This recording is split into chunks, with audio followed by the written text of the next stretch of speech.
there are no idle thoughts. So if you want to live a mindful life, you have to recognize the magnitude of your thinking. If you're sitting here and you're judging your loved ones, or you're judging a friend, you're weakening your own energy and you're weakening theirs. Every being around you in some way is picking up the frequency of your thoughts. Some people are looking at me perplexed, like, what the hell is she talking about? Right now I can hear your thoughts. I know exactly what you're thinking. It's not that I can hear it, it's that I can feel it. Think about it. You could be in those relationships where like you're boss and you do everything perfectly, but in your head you're like, I hate you, I hate you, I hate you, I hate you. And they don't want to promote you. They don't want to support you. There's constant tension within the relationship. You could say all the right things, but if you don't think it, if you don't transform and clean up your thinking, then you're literally polluting the planet. So first and foremost, we got to think about what we're thinking. And so how do we change those thoughts? Because you might be thinking, okay, that sounds great, but like I'm down negative Nancy lane and I don't know how to change direction. How do I make a U-turn? All right, so some simple tools. First and foremost, witness it. Yesterday I was saying this, look at your crazy and call it by its name. It's fear. When you see those crazy thoughts show up in your life, when you hear those thoughts of, I'm not good enough, I'm better than, that person's terrible, I have two choices. I can continue down the road and I can continue down that dark path, or I can actually pivot. I can redirect. I can choose again. So let's just play it out. You're walking around Wanderlust and somebody cuts you in line to the pizza truck, and I'd be pissed. Somebody cut me in line in that pizza truck. And you want to go like, why they cut me online? In that space, notice your angst. Witness your story. And instead of thinking, I'm going to fight back, think that is a call for love. Anyone who has the audacity to cut me in the pizza line. But seriously, like anyone that's rude, because I cut in the pizza line sometimes. Like I'm a cutter. I like to cut lines sometimes. But really, what is it? It's my own insecurity being like, I got to show people that I can get ahead of the line. Whatever it is, right? Seeing it and being like, that is their call for love. That's their unconsciousness. That's their lack of mindfulness. You don't have to stay stuck. When you come up with a great idea, that in your heart, this is the thing that I want to do. And then almost instantly, all the negative voices come in your head as to why you can't do it and why someone like you will never be able to do this thing.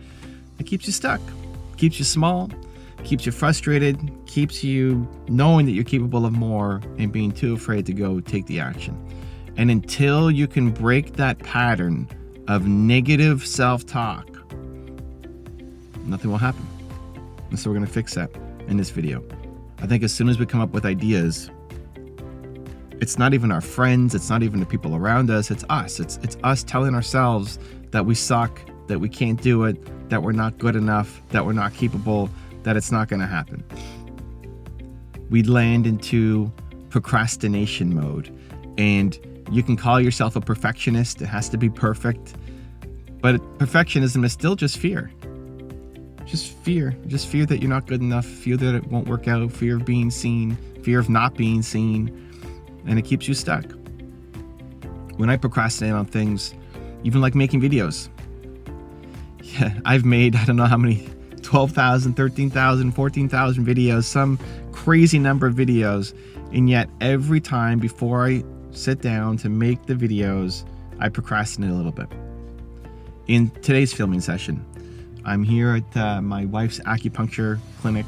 She's inside getting her acupuncture done. I joined her sitting in the car, and it probably took me 15 minutes to get into the zone. I know I'm gonna make the videos. I've developed the identity that I'm gonna get it done, but I'm worried. I want the videos to be good. I don't want to embarrass myself. Don't want to let myself down. Don't want to let you down. Fear of disappointing people is my biggest fear. I don't want you to feel like this is wasting your time. You ever had these thoughts, like you want to do something and then you want it to be good and you don't want to disappoint people, and so you hem and you haw and you procrastinate, and then all of a sudden the day is gone, you haven't done anything? Has that happened? So I try to keep it to 10 minutes, 15 minutes. Today's a little longer. I'd usually be like 5-10 minutes. Took a little bit longer, 15 minutes today to get into to get into the zone. And you know what happened? The next thought was, oh, what if I just check and see how my team's doing? And because I want to feel valuable, and because I want to feel like I'm doing something productive, I want to get out of the discomfort of not filming videos and go check in on my team, because that would make me feel more productive. Like, no. Just sit with it. We gotta change it. We gotta go. We gotta make some content. You're gonna do this and make that first video. So even for me, even for someone who's done 5 figures of videos, every time I sit in front of the camera to make a video, the first one, I procrastinate. I sit on it because I'm afraid and I don't want to disappoint people. So it's totally normal.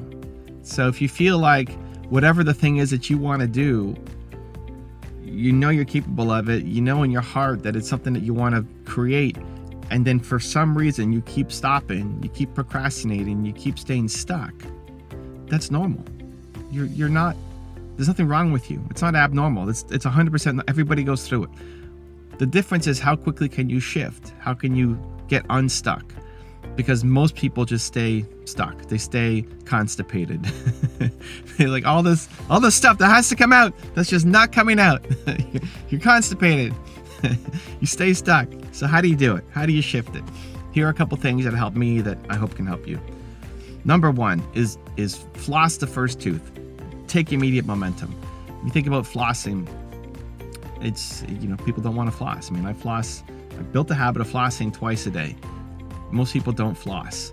And the concept is just floss one tooth. And once you floss one tooth, you'll floss the rest, probably, right? Just get your running shoes on and go for a walk. And once you're walking, you probably do more than, the 2 minutes that you set yourself into mind. Like, just do 2 minutes. So for me, is just make the first video. Go on, Evan, just record the first video. So I recorded the first video. And now this is my second video in my filming session, and I'm already feeling better. It's like, we're going, we're vibing. Yeah, let's do this. This is amazing. Come on. Just get going. Just go. It's so much easier to keep the momentum going once you've built some momentum. The hardest step is the first step. The hardest step is just building that initial momentum at the beginning. Once you get going, it's a lot easier to keep going. So just start. Don't make it some big thing. Don't make it some giant endeavor that you have to go off and chase. It's nice to have big goals and big ambitions and big dreams, but sometimes they're too big. And then you feel like you can't do it, and you need venture capital, and you need a team, and you need all sorts of things before you can do anything on it. It's great to have that big goal. And what are you going to do today to build some kind of momentum? And once you start building that momentum, it's just so much easier. So the challenge for today is just find one small, simple, easy way to get started. It doesn't have to be amazing. It doesn't have to be great. It's just the first step. Once you get your first step, it's so much easier to take the second. So that's one. Just start building some immediate momentum.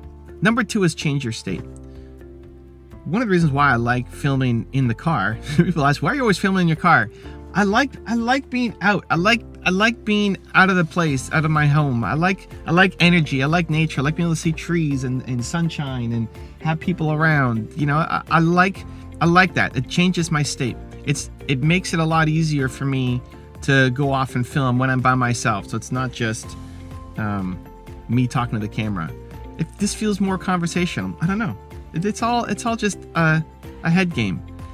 But it feels like I'm talking to a friend. Hello, how you doing? I'm Evan. It feels more conversational and natural for me. I like having the sun on my face. It just feels better. And so changing your state can be a good way if you're in wherever you're at. Think whether you're in your bed or in your car or you're in your office or the dining room table. Change your state. Move around. Get up. You want to change the negative thoughts? Start moving. Get up. Doesn't mean you have to go work out or do 100 jumping jacks. Just get up and even get in some fresh air. Getting out of the space that you're thinking negatively in really helps. Just changing your physical location really helps. I promise you. Have you ever had you're thinking really negatively, you're procrastinating, you're feeling down, and then you go for a walk and you feel better?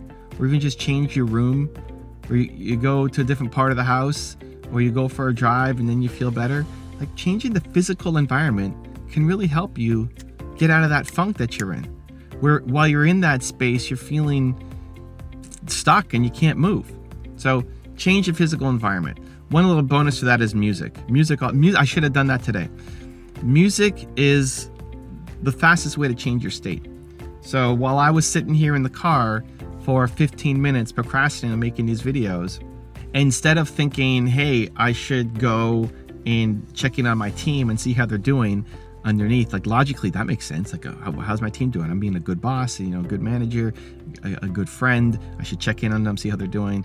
It's going to move my goals forward, of course, because if they're waiting on me for something, right? Logically, all that makes sense. Underneath it is just, again, the fear that my videos won't be good enough. So I need to feel productive. I need to feel valuable to myself. I need to feel worthy. So I'm going to spend my time there instead of making videos, right? I should have put on music when that was happening. Instead of going to check on my team, which I didn't do, but wanted to, I should have put on some music. Like, put on some music that makes you move. And you don't have to be the most expressive dancer or singer. Just anything that would get your head bobbing or your foot tapping or your knee bouncing. Just songs that make you come alive. And there's no one perfect song, but whatever song gets you in the zone, even if you're feeling really low, you'll find yourself like having energy and moving, and it just changes your state. The whole point is just to get unstuck and to start building some momentum towards what you say is what you want to do, right? So music is the fastest way to change your state. And then number 3 is, I would say, have play bigger triggers. And play bigger triggers are the things in your environment that remind you of who you want to be. The things that you could put up, the reminders on your cell phone background, on your desktop background, the artwork on your wall, the things that you could put in your life to remind you of who you want to be. So I'll share a couple from my example. In my office, I have 5 pictures on the wall, and they all tell a different story and remind me of who I want to be. I've got Steve Jobs on the wall, who reminds me to be a visionary. I've got A.P. Giannini on the wall, who is my favorite entrepreneur of all time, and he reminds me to believe in the little guy and what I'm trying to do. I've got my parents on the wall, who remind me to believe in myself. I've got Howard Schultz on the wall, who reminds me to stand for something important. And I've got Kanye on the wall to remind me that the time is now, that I have to go do something now to be the greatest me. And those pictures I picked with intention, and when I walk into my office, they're there and they remind me, and I don't have to do anything. You set it up once and it reminds you of who you want to be. I walk in the office and there's my parents looking back at me and telling me to believe in myself. The clothes that you wear, right? I wear, this is my Believe hoodie. I feel like I'm Batman. I tell myself when I put this on, I'm Batman, I'm a superhero going to work, fighting the crime of lack of belief. Right? And so somebody commented on my hoodie yesterday, like, you're always on brand, you're always wearing your hoodie. It's like, it's not just when I show up to make videos. This is what I wear, because I'm a superhero going to work. And when I put this on in the morning, it's like I'm Batman going to work, or a police officer going to work. It's like, this is what I do. And I'm a lot more, for me, productive and ambitious and bold when I'm wearing this compared to when I'm in my pajamas. And so there's a conscious choice to say, okay, what do I want to wear? And so the artwork on my wall, the background on my cell phone, the computer screen background, the things that I wear, right? Play bigger triggers. That you ideally just set it up once, and then it reminds you. It's okay, there it is. There's my trigger again. There it is. This is who I want to be. This is who I want to be. This is who I want to be. I'm around the things that make me remember what I'm trying to do. Because your brain will trick you to stay small. Your brain will trick you to stay stuck. Your brain will trick you to say, yeah, you can't do that. And here's all the reasons why. And you believe those reasons. Where really, you're just afraid. I'm just afraid. We're afraid that we're not good enough. We're afraid that we're going to be judged. We're afraid of disappointing people. We're afraid of not being loved. We're afraid that we're going to be seen and going to be made fun of. We're just afraid. At the end of the day, you, me, everybody, we're just afraid. The reason why you're stuck is you're afraid. And so when you can learn to catch those feelings And when you can learn to uncover those feelings and switch them, say, you know what? I'm going to change my environment. I'm going to change my state. I'm going to change what I'm listening to. I'm going to change what I'm wearing. I'm going to change my mind. And I'm going to go do the thing to start building momentum. Because the only thing you're missing is momentum. The only thing you're missing is momentum. You've got a great heart, a great soul, a great idea. Your idea is worthy. You're doing it for the right reasons. You want to serve. You can do this. You can be in a totally different place in 6 months and 12 months. You can. It's possible. You can. Your mission is worthy and noble and should happen. And you're the one to do it. You're the one to do it. And it's not that you're not good enough, and it's not that you're not capable, and it's not that you can't do it at some point. You just don't have the momentum. You're just missing momentum.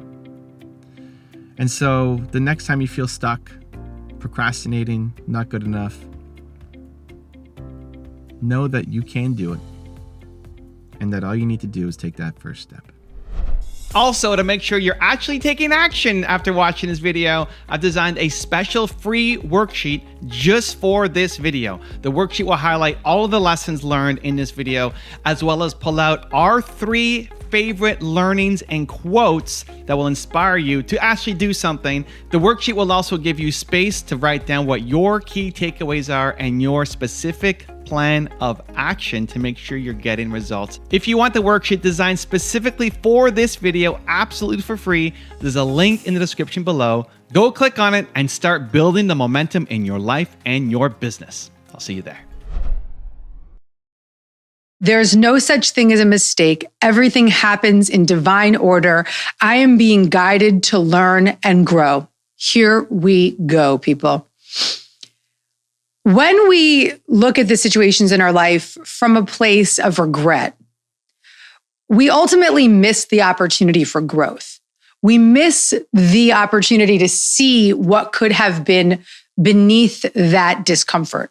We miss the opportunity to acknowledge and recognize that every experience in our life is not an accident. It doesn't happen by accident. It happens in a divine order. And when we live and lead and show up for our life, grounded in that belief system, then we can face our most difficult moments with a sense of purpose and power. And we can show up for those moments with a opportunity to grow, focusing on the opportunity to grow, focusing on the opportunity for a shift, for strength, for spiritual awakening, for a new way of being and a new perception of our lives. So that's a lot. I know that's a lot. I know that when something really bad happens, like what we've been experiencing recently in the world, what we experienced in the United States last week, when we experienced something like a pandemic, we don't want to see the spiritual assignment. We don't want to see that this is not a mistake. But typically when difficult things happen, they are revealing what needs to be healed. These uncomfortable moments, whether they be global or they be personal, are revealing what we have to heal, whether we have to heal it on an individual level, which is where it begins, and what we have to heal on a global perspective and a global level. So showing up to all these uncomfortable moments and recognizing them, that they are not a mistake, that they're happening in a divine order, and it's our opportunity to perceive these situations from the lens of what can I learn from this? How can I grow from this? How can I shift from this? How can I lean towards more love? How can I lean towards more joy? How can I lean into the lesson rather than the problem, the solution rather than seeking all of the faults and looking for all of the problems? So I'm in this 3-year journey of trying to conceive, and really for a year and a half, almost 2 years, I was like in the low of it, really feeling like, okay, I'm not good enough. My body isn't working. How can I make this happen? How can I make this happen? Right. And really pushing and controlling and trying to eat things and track my ovulation and all that crap. And then about the fall of 2017, I started to get into more of a surrendered state. And I started practicing the methods that I teach in the book of just really trusting that there was a higher guidance that I'd believed in for my whole life and relying on that. And that's when things started to get really wild and synchronistic. And so around the fall of 2017, I was driving in the countryside where I live most of the time. And this is where I do the majority of my manifesting, is just driving in the car, looking at the foliage, listening to my mantra music. And I feel so awesome when I'm in that position. And I'm just so grateful in the moment. And I'm driving. And I'm like, I feel so awesome and so grateful that I live in this country town and I have all these friends and I don't have any cell service right now. And I'm so psyched about that. And no one's bothering me and I feel good. And then all of a sudden, I felt the presence of a baby in the backseat. And I was like, wow, like deeply moved. Tears started to roll down my face. I felt so moved. And at that point, I heard my intuition say to me, the baby's coming in March. And I was like, and it was so loud. Like, when you hear the voice of your inspiration, you're like, that's it. Okay, I believe. And so I started saying to myself over and over, like, oh my God, March, I have to conceive at this time for the baby to come in March. I saw myself getting a little into it, like too into it and hooked into it. So I said, okay, listen, you know what, universe, I'm going to give this over. And if my baby is indeed coming in March, show me a sign. Show me lilies to let me know that the baby's coming in March. And a week later, I got a letter in the mail from a reader, and it had this angel card in it. And on the back of it was this picture of Archangel Gabriel. And Archangel Gabriel is typically depicted holding lilies. So I was like, yo, this is dope. And on the back, he wrote, I thought that you needed this. And I was like, thank you. Good. So here I am. March is coming. March is happening. And early March rolled around and I wasn't pregnant. So I was like, what the hell? And not only was I devastated once again, another month has gone by, I'm not pregnant, but this time I was like, I thought the universe had my back. Like I was getting signs, like what's up? So I walked into my husband's office and I was just hysterically crying, so upset, so defeated. And my phone was like on the desk, like right here. And all of a sudden my phone started playing a song. And the song was just repeating. And so I go like, when your phone malfunctions, you're like, I'm just going to turn that off. I was like, okay, I'm just going to turn that off. And then I look at the phone and I start listening to the lyrics. And the lyrics are, way go Lily, way go Lily. And the guy keeps repeating, way go Lily. And then I look even further and I look at the name of the song as Way Go Lily. And he just keeps repeating Lily. And I look even further and the album title is I See the Sign. And where was this playing? What area of your phone? This was just... My phone just turned on. Oh, wow. No, it's spirit working through the technology. And so my phone just turned on. It was an album that I'd never heard. I'd never heard the song before. It wasn't in my Spotify and it just began playing. Now get this. So April rolls around and I'm pregnant. But then I did the math and I was like, when did I conceive? I conceived the last day of March. So that synchronicity, you hear March, you find your signs, you feel super guided. That synchronicity is available to all of us, but it's when we have to get out of that pusher mentality and out of that controlling behavior to allow the presence of spirit to work through us and guide us, or the universe or whatever you call it, to be the presence of direction, inspiration, to be that guide. Obstacles are detours in the right direction. So maybe you can begin to look at your obstacles of maybe that divorce is an opportunity, a detour in the right direction, an opportunity to start to love yourself some more. Maybe that loss of that job is an opportunity to begin to do that thing you've been dreaming of. Maybe that diagnosis is an opportunity to get closer to God. Take that in. Let's reorganize your obstacles right now. What are the opportunities? What is the detour in the right direction? In what way can you begin to turn it upside down and see it as an opportunity to thrive and an opportunity to get more connected to the truth? And Cheryl says, what is Gabby's biggest fear? Good question. I think that I don't even want to say them out loud. Yeah. How about that? Cool. Absolutely fine with me. Yeah, because I don't want to bring energy to it. Yeah, sure. I like that. Can you expand on that then? Well, here's the deal. We all have fears. No matter how committed to love we are, no matter how deeply connected we are to our own spiritual practice and to God and to the universe, we will always have fear, unless we somehow become enlightened, which is possible. But we will live with fear. And it's not that the fear goes away completely as a spiritual student. It's just that you don't believe in it anymore. So when you ask me to share my fears, it's like talking about something that it's like not true for me. So of course there's fear and they pop up and they're, it's present, but it's not real for me. So it feels like I'm doing the world a disservice to say it out loud. I live up in the country most of the time, and I have a very good, a new friend. She just had a baby. She's up in the country, living in the country, and she kept her apartment in New York City because she's like, I'm a New Yorker, I just gotta keep my apartment, you know? So she's cutting checks every month, and she's not there. And she said, my landlord's raising my rent, I don't know what to do. And I was like, okay, let me ask you a few questions.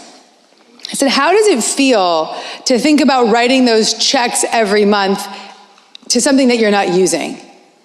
And she said, oh, that does not feel good. I said, how does it feel to think about getting that baby in the car, driving down to New York City, finding a parking spot on the street of 13th Street, walking up the 4 flights of stairs with the baby? And she said, oh, that sounds really overwhelming. I said, well, Laura, how does it sound to save that money, get cozy in that house you have up in the country, and then when you want to come to New York City, just get the fanciest apartment you could possibly get. Just get like $1,000 a night apartment because it doesn't matter because you're saving that. And she was like, that sounds really fun. Laura texted me yesterday that she did not re-sign the lease. So follow the fun, follow the fun, follow the fun. And this is the lesson here. We're always like, where do I want to be? What do I want to get to? But we're never asking ourselves, how do I want to feel? And the moment that we start to ask ourselves, how do I want to feel? Then everything changes. Our point of attraction begins to shift. So we've been talking a lot about ourselves. How do we deal with friends, loved ones who are going through the same challenges that we've been discussing? Fears, anxiety, nervous, not living their purpose, all of that. What about if it's the people around us that are really struggling? So be the light, right? So I think a lot of people want to change the people around them. They want to say, read this book or watch this video or do this meditation, and that doesn't work. You have to. The only requirement for membership as a spiritual student is the desire, is the wanting. And so if somebody doesn't want that, then you're going to be a broken record. So be the light. Practice your own transformation. Get grounded in your own spiritual healing and live it. And in the expression of your light, you will reflect that onto others. And they will recognize their own light in yours. So you have a much more, a much higher likelihood of elevating somebody and healing somebody by just being the presence of that light, being that presence of that transformation. We live in a world that reinforces a scarcity mentality. And that mentality keeps us in an energy of lack. It keeps us from attracting the career path that we want, the abundance that we want, and allowing us to really live our purpose. There are 6 common blocks to abundance, and we all experience them in different ways. The first block is a lack mentality. And when we have a belief system around lack, we create more lack in our life. We all have stories from our childhood, how our parents experienced abundance or how they didn't. And those stories start to create an inner dialogue that gets us into a vibration of feeling like we don't have enough. And if we feel like we don't have enough, we do a lot of work to try to prove to the world that we are enough. The second block is the belief system that there's not enough to go around. We often overwork to try to get it all. We're constantly trying to get because we don't believe that there is enough. It makes us feel like we have to work so hard to get what we want. And that effort and that anxiety is really, really blocking the natural order, which is the flow of abundance. The third block is the block of comparison. We literally just turn on our social media and we're immediately into compare. And comparing blocks our attracting power because it focuses us on what we don't have rather than feeling good and feeling faith. The fourth block is the need to win in the place of having fun. Because when we're so focused on winning, we lose track of what it feels like to enjoy the process. And that winning can really get in our way of allowing. The fifth block is the fear of rejection. When we fear rejection, we don't take action. And in effect, we create more lack in our life because we're not actually trying, we're not actually putting out our desires, we're not actually taking that leap towards what we want. But it's important to understand that rejection can be protection. When we have some form of rejection show up in our life, it's the universe guiding us to something better. And the final block is the fear of judgment. You may be so terrified of being judged that you don't take that action, you don't show up for your dreams, you don't even contemplate a world where you could do the thing that you've been dreaming of. You're so afraid of judgment because you think that other people won't support you. But what's really important to recognize is that if you're afraid of what other people think and how they won't support you, it's typically a sign that you are not supporting yourself. Now that you know the 6 blocks to abundance, I want to give you my methods for clearing those blocks so that you can allow abundance to flow to you. It's called the Universal Abundance Method. The first step of the Universal Abundance Method is to protect your desires so you can stay in alignment. So if you have a really important desire, something that you care about, something that you want to manifest into your life, it's extremely valuable not to talk about it with anyone who might resist it. Step 2 is to focus on giving rather than getting. The more we are in that service mentality, the more positively the universe responds to us. This puts you into an abundance mentality quickly because the more you give, the more you will receive. And step 3 is to want more for others. It is an opportunity for us to see that we all can succeed. We all can have abundance in our life. And the second you start to intend for others to have more of what you want for yourself, you start to feel good. You start to feel like you're contributing. You start to feel like you're connecting. And you're no longer comparing or jealous. And you're no longer separating yourself from others. Redirect your focus from what can I get to how do I feel? And really allow that feeling of abundance to propel you forward and create momentum and allow the universe to bring to you all that you desire. If you're in that job where you're feeling like this isn't working for me, I'm not into it, I'm mad about it, I get upset every time I walk into the office. The thing that you're missing here is that, and she's looking at me, she's like, what's she gonna say? I need to know. Give it to me, Gabby, give it to me. The thing that you're missing is that when you appreciate what you do have, you create more of what you want. Appreciating even the job that isn't the one that you want forever actually helps you attract the next career path.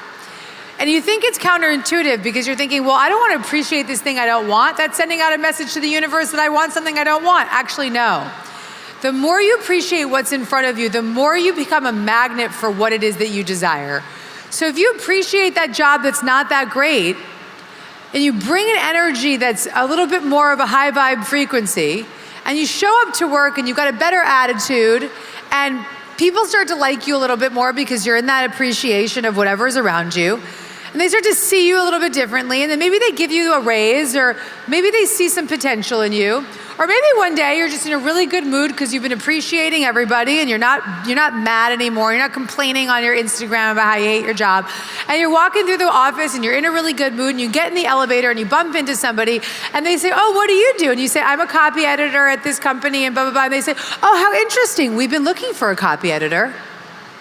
Because it's your energy and your appreciation that creates that opportunity. So the more that you're in an energy of lack or fear or negativity, the more likely you are to deflect the creative possibilities in your life. The more you are to deflect the new opportunities, and the less fun you have, real. You know what I mean? Like, the key to attracting what you want, people, is to have fun. Straight up, have fun. Many of us have issues with productivity. Maybe we are overly productive, but we're feeling burnt out all the time, or we're not productive at all because we don't know where to start. I found personally, being in business for myself for the last 20 years, that I have been a little overly productive. I almost did too much, and I was constantly multitasking and making things happen and just moving so fast that ultimately I really burnt out. And I started feeling brain fog. I was feeling disoriented. I couldn't focus. I was feeling like, even though I for so many years was priding myself on the fact that I could get so much done at one time, I actually don't think I was being nearly as productive as I could have been. So I hit a bottom recently with this productivity overload, and I realized that I had to change my patterns. I had to change my ways. I was then blessed. I said a prayer. I said, I need some help with my brain fog, and I need some help with my productivity issue. And I, that day, got an email from the Dr. Oz show asking me to come on and do a segment with this lovely author and Dr. Mike Dow. And me and Mike had been in touch for many years, just because he had been an author. We were published by the same publishers. And Mike had written a book about brain fog. So that day, I'm like, thank you, universe. You're giving me exactly what I need. I go on Dr. Oz with Mike, and I'm backstage with him, and I'm like, listen, I'm feeling so chaotic, and I'm multitasking so much, and I feel like I've got brain fog, and I'm forgetting things. And he looked at me, he says, how much are you doing at one time? And I said, oh, Mike, I'm doing a million things at once. I have 1,000 tabs up on my screen. And he's like, these are big brain no-nos. And they're also productivity no-nos, is what he said. Because he said that the more I try to do and the more I try to multitask, the less I'm actually getting done. So he gave me a tip that I want to share with you that has changed everything for me. And his suggestion was to just do 5 things a day. To make a list of the 5 most important things that I need to do that day, and not do number 2 until I've completed number 1. And then once I complete number 1, move on to number 2, then on to number 3. And if I don't get through all 5 in one day, I'll just pick up the 5th the next day, or wherever I left off, I'll pick up the next day. And to really stick to that list and not move back and forth and not try to make a million other things added onto that list, and just be really committed to that 5-task list. I did it. I started to just be very clear about the 5 things I was doing in a day. I told my team. I made a list in my base camp, which is where we keep all of our notes. And I made it really clear to myself, these are the only 5 things I'm doing throughout the day. As a result of making it super clear and conscious to myself that I was only going to do 5 things, I have been more productive. I have created more. I have been more intuitive. I have been more inspired, and I've been more creative. You are a prime example of what it means to be a super attractor. You're in joy, you're having fun, you're not attached to the outcome. That's how your entire career began. I'm not attached to the outcome, and I'm just going to do something in service and love and inspiration, and it's going to become this thing. And that's how I've built my career too. Biggest blocks to being a super attractor is the comparison and the belief that there's not enough to go around. And I actually wrote a whole chapter in the book called There's More Than Enough to Go Around. Love that, yeah. And it's for that person that's like the pusher that I identified in the book, the person that's like, if I don't do it, it won't happen. And everybody around me is better than me, or I'm better than everybody else. And that separation and that judgment, and that self-attack, and all the ways that we feel unworthy. And so when we start to identify the ways that we're pushing and controlling, we can begin to unpack that. And I guide the reader in the book to unpack that behavior and to recognize how much it's blocking someone from allowing and letting what they desire to come into their life. Because the real secret is to feel good. The secret is to love where you are in the moment and not compare yourself to where you think you should be. Because once you start just being psyched about what is, more of what you desire comes to you. And I can stand behind that wholeheartedly. So I get a call from one of my team members, and she's like, don't go on Facebook. I was like, what? And she's like, there's a whole person's Facebook page, and they're railing on you, and they're going off about you. And maybe like 30 people had chimed in being like, oh, you hate Gabby Bernstein? Thank God somebody's talking about it. Just like, going after me. Yeah. And well, 30 people is a small number in the grand scheme of the universe.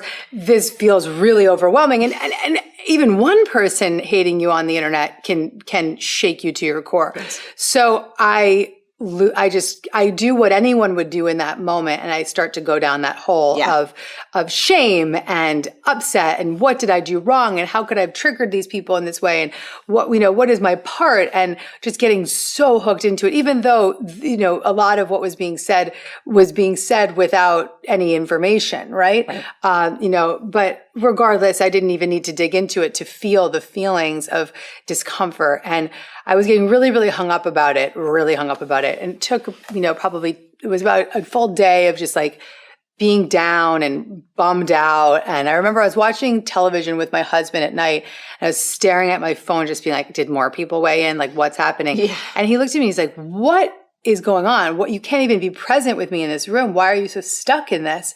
And I was like, it feels so horrible to be, pounded on the internet. And I'm so upset about it. And he said, listen, you've got it all wrong, girl. This is how my husband became my guru. And he said, you are focusing all your energy on these 30 people who are hating you, but you have thousands of people on your DM on Instagram that are trying to send you love, that are asking you questions, that want your support, and you don't even know how to find your DM. You and me were in the same boat for a long I time. know I did find my Yeah. DM. And he's like, you don't even know how to find it. He's like, let me show you how to find your DM and focus on the people that need you, not on these people that are hating on you. So I spend the next 4 days just DMing. Like I went on my Instagram, I was like, yo, who wants to DM? Like, let's go. And so I'm just like in it and just feeling so, like within 48 hours, I was just like so transformed by just being in the service of others and connecting to the people that really wanted to hear from me and wanted my support. And what happened that was so transformational was I woke up one morning a few days into this, and I woke up at like 5 a.m. and I was upset by still a little upset by the thought came right back in. Oh, Of there they course. are. Why are they talking about me? Of course. And in that moment, I was like, okay, Zach said get on DM. So I get back on my DM and I start DMing and I see this girl and she's talking to me and she's saying, listen, I was sober for 2 years. I just went out. I feel like I want to commit suicide right now. I start DMing with her. Within the hour, I'm on the phone with her. And that day, she made a commitment to go back to recovery. So I have deep gratitude for those haters, because those haters gave me this beautiful opportunity to be of service to somebody and potentially save her life, and also just get over it. I have a very important lesson. That's something I've been applying in my own life. And a girlfriend of mine called me yesterday and she said that she was feeling really attacked and judged by someone at work. And my response was, don't defend yourself, don't fight back, don't judge back. Your work, I said to her, is to, the moment that you feel judged and attacked, do something immediately to make somebody else feel loved. So when you feel as though someone has attacked you, judged you, bullied you, done anything to make you feel inadequate or unlovable, do the opposite. Do the exact opposite. Go and do something to make other people feel good. So go make somebody feel lovable, adequate, and good enough. And that simple practice of just taking yourself out of the knee-jerk reaction to fight back or defend, but instead to go give love, that can change everything for you. When you feel judged, immediately go give love. Go do something kind, do something compassionate, do something loving. That will be the quickest way to stop the momentum of the negative energy. There are way too many haters out there. There's so much negativity, there's so much bullying, and there's so much attack and judgment. And that's why I wrote an entire book about this topic. So my hope for you is that when you feel judged or attacked, instead of attacking back, you go give love. You do something to make somebody feel good. You do something that's based in compassion and love and joy. You make someone feel good about themselves. This must have been 5 years ago that we did an interview, and it was before I really understood why I was so in control, why I was needing to be, because I hadn't remembered my trauma, and I was living in fight or flight. I was an extreme pusher.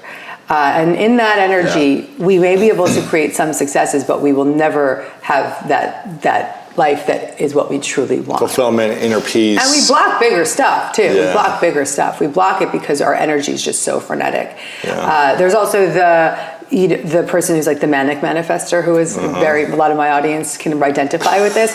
They're like, reading all the books, watching Lewis Howes, watching this, doing this meditation every single day, and they're just like, why am I not manifesting? But it's because they've made their spiritual practice another form of addiction. What is the thing that they need to let go of the most? If they are doing the habits and they are doing the steps and they are following your work. You just said it. They just need to let go. It's like you can practice these principles, but not because you think you're going to get something. You have to practice these principles so that you feel good. And this isn't actually a book on how to get things, though it sounds like it. It's a book on how to feel good. Yeah. Because when we feel good, we're super attractors. We attract more, yeah. Super attractor. The first step to feeling good is to decide to stop feeling bad. I've been really working on getting honest and telling the truth and being forthcoming about how I'm feeling. I know this is something that can be very squirrely for people. We can get really hung up about actually saying how you feel and telling the truth. But when we don't tell the truth, we actually stifle our energy, we create toxic relationships, we carry resentments, and it builds up and builds up and builds up. So I've gotten into the practice of just radically telling the truth wherever I am, however I need to be, be authentic and truthful about what I'm feeling. But I have a few steps that I think are important that you need to take before you actually give that truth over. Because if you share your truth without cleaning up your side of the street, it'll feel like an attack. It'll feel like judgment. So the process of telling the truth is quite simple. First, take a look at your side of the street. Look at what's up for you. If you feel called to get honest with somebody, what is it within you that's feeling triggered? What is it that's feeling activated? And do whatever you need to do to clear that, whether it be forgiving yourself, forgiving the other person, saying prayers for that other person, sending loving energy to that other person, and clean up the energy before you bring over the truth. Because you don't want to show up with this nasty attitude because your truth won't be heard. You need to bring your truth with a lot of light so that they can see their light reflected back to them. So the process is really simple. Look at your side of the street before you show up and tell the truth, and then be prepared to get honest from a place of love. If you can tell the truth from a place of love, then you will be heard. And that's when you feel healed, and that's when a healing can be offered up to the relationship. But as long as you're telling the truth from a place of negativity or judgment, it will not be heard and it won't work. I learned this the hard way, unfortunately, but the experience has given me this great opportunity to learn how to tell the truth with grace and power. The benefit of telling the truth is that you start to feel like you're taking care of yourself. You start to feel like you're owning your voice, you're owning your needs, you're protecting yourself when you need to protect yourself, and you're sticking up for what your values are, no matter what. And you're also just really getting clear about what your boundaries may be within certain relationships. And so sometimes people may not like your truth, but you can always trust that if you're sharing your truth from a place of love, you will be heard. Even if they get defensive, even if they get upset, that your loving presence is enough to allow that truth to come through in a very authentic way. The other part that may be very helpful is once you've told your truth, give the person their opportunity to tell their own. Hold that space for them to say how they feel. There's always two sides to every story. So speak up and then allow the other person to speak up, clearing that space for the truth to unfold and trusting that the truth will totally set you free. My mom has always said this to me for my entire life. The truth will set you free. The truth will set you free. And I believe that we all want freedom. We want freedom from resentment, freedom from anxiety, freedom from fear. And that freedom is available as we start to open up to the truth within us. I write in the book about how I'm going to push the metaphysical envelope and I'm going to go to places I haven't gone before. And I never went there before because I didn't want to alienate my reader, and I had a lot of new seekers that were joining me on this journey. But I feel right now that people are completely ready for this conversation and they can take it or leave it and make it their own. Yeah. And my beliefs do not have to be theirs. So that's a really important point, that whatever we believe when we think about a higher power or spiritual presence is what we believe. And all that matters is that you believe it, not that someone said it's this or that. It may be a religious, spiritual belief system. It may be a belief system from your childhood. It may be something that you read in a book that resonated with you. You decide. That's the beautiful thing about being on a spiritual path. But what I share is what I believe to be true about what it means to connect to the voice of our higher self, our inner guidance system, and our inner wisdom, versus what it means to rely on a guide or an angel or a deceased family member or a loved one. And so I believe we all have we all have a team of guides, of spiritual guides that work on our behalf all the time. And what they're there for is often to guide, be a bridge for our thoughts. So when our thoughts are in those low vibrations, if we pray to a guide or we pray to God or we pray to an angel, we can say, thank you for bridging my thought from this low vibrational fear-based belief system to a higher vibe. And the way that they would do that may be by putting a book in front of you or guiding you to an episode of Marie TV that is going to just change your mind. So guides work through the internet and books and people and your subconscious. And so you're gonna, maybe when you have those moments where you're like, I have this sense that I need to watch that episode of Marie TV right now. Maybe somebody watching just got the hit. Yeah. That could have been your guide, just giving you that boost of inspiration. Watch that. Watch that, because that's going to change you. And so don't underestimate those moments of synchronicity, because there's support that's leading you in those synchronistic moments.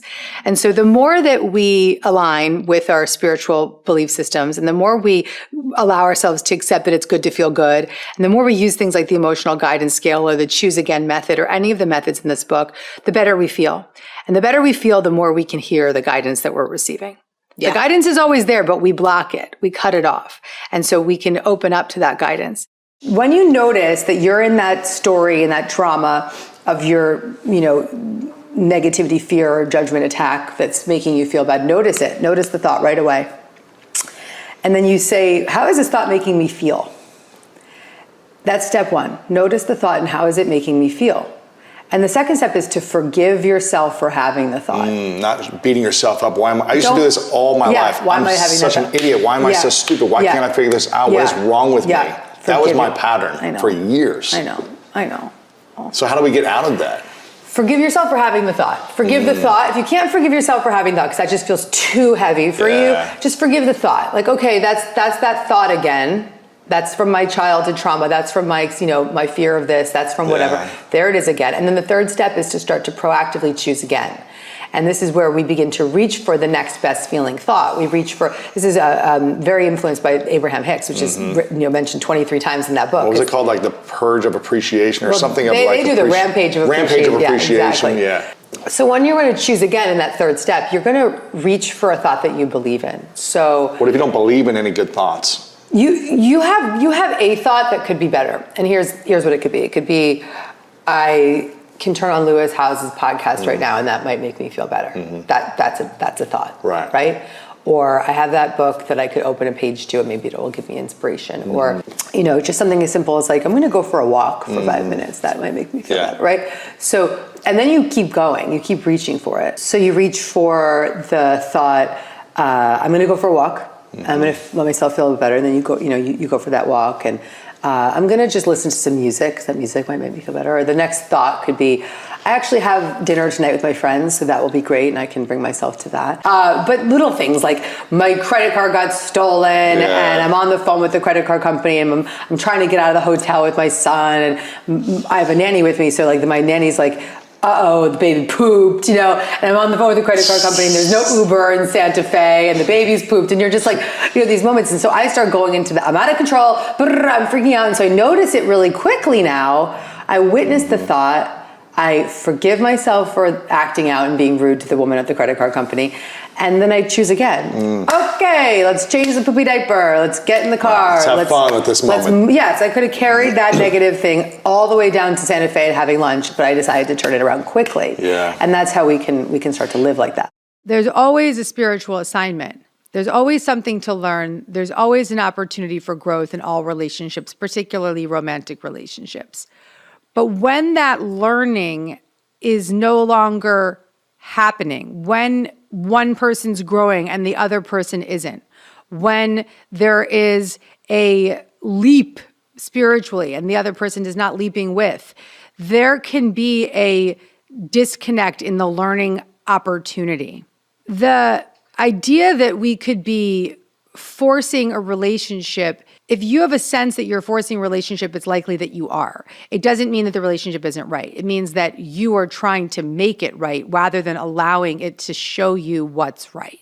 Rather than trying to make someone who you think they should be, allow them to teach you who you really are here to step into.